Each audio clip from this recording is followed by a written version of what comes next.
Strengthening Faith 92. I had a thought which I wanted to share. One of the main reasons why many Muslims in the modern world turn away from seeking peace of mind from learning and acting on the Holy Quran and the traditions of the Holy Prophet Muhammad, peace and blessings be upon him, is because they falsely believe that the teachings of Islam do not cater for their modern stresses, difficulties and problems. They wrongly believe that the teachings of Islam only caters for desert and village dwellers who were living in a bygone era. As a result, they only take the rituals and practices of Islam from Islamic teachings, but abandon the day-to-day living advice that is found in Islamic teachings. This is a foolish mentality, as no matter what era a people belong to, humans are still humans.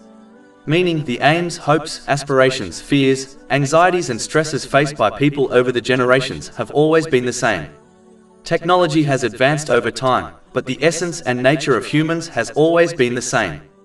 Humans have not evolved into a different species so that their emotions, feelings, desires, aims and wishes are completely different from the people that came in earlier generations.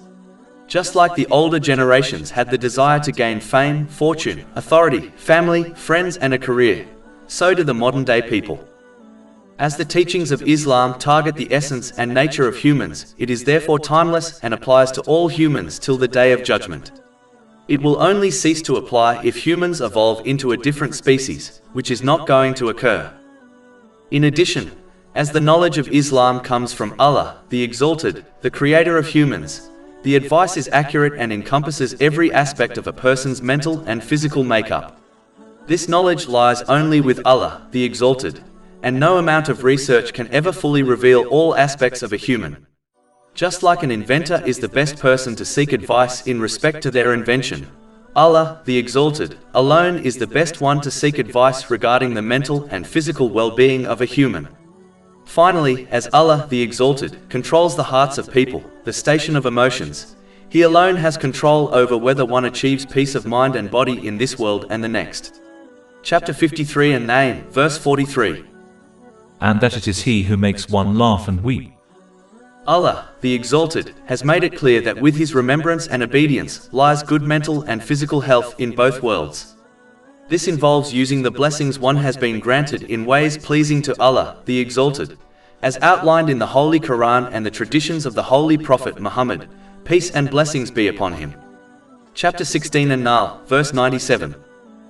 Whoever does righteousness, whether male or female, while he is a believer, we will surely cause him to live a good life, and we will surely give them their reward in the hereafter according to the best of what they used to do. Whereas, the one who forgets Allah, the Exalted, and instead misuses the blessings they have been granted, will find no peace of mind, irrespective of how many worldly things they own. Chapter 20 Taha, verse 124. And whoever turns away from my remembrance, indeed he will have a depressed, i.e. difficult life.